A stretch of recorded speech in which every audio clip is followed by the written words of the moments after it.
রূপালী পর্দার জনপ্রিয়তা এবার পুরোপুরি বদলে দিল রাজনৈতিক সমীকরণ। তামিলনাড়ুতে শেষ পর্যন্ত সরকার গঠন করতে যাচ্ছে থালাপাতি বিজয়ের দল। ভারতের তামিলনাড়ু রাজ্যে সরকার গঠন করছে বিজয়ের দল তামিলাগা ভেটরি কাজাগাম টিভিকে। কংগ্রেস, স্থানীয় দল ভিসিকে ও বামপন্থীদের দুই দল সিপিআই ও সিপিএম এর সমর্থন নিয়ে সরকার গঠন করছে তারা। শুক্রবার বিকেলে দলগুলো আনুষ্ঠানিকভাবে সমর্থনের ঘোষণা দেওয়ার পর অবসান ঘটে গেল 4 দিনের রাজনৈতিক অচলাবস্থার।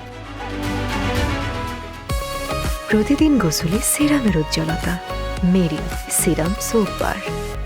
সোমবার প্রকাশিত বিধানসভা নির্বাচনের ফলে সবচেয়ে বেশি আসন পায় থালাপাতি বিজয়ের দল। 234 আসনের বিধানসভায় টিভিকে এককভাবে পায় 108টি আসন, কিন্তু সরকার গঠনের জন্য প্রয়োজন ছিল 118টি আসন। তামিলনাড়ুতে প্রভাবশালী দুই দল ডিএমকে ও এআইএডিএমকে নিজেদের মধ্যে বিভেদ খুঁচিয়ে জোটবদ্ধ হয়ে সরকার গঠনের আলোচনা শুরু করে। তবে শেষ পর্যন্ত রাজনৈতিক হিসাব পাল্টে দিয়ে সরকার গঠনের পথেই এগিয়ে গেল টিভিকে।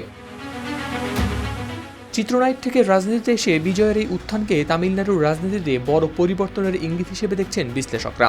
সব মিলিয়ে সিনেমার থালাপাতি এবার বাস্তব রাজনীতিতেও প্রমাণ করলেন নিজের শক্ত অবস্থান। এখন দেখার বিষয় জনপ্রিয়তার এই ঢেউ সরকার পরিচালনায় কতটা সফল হয়।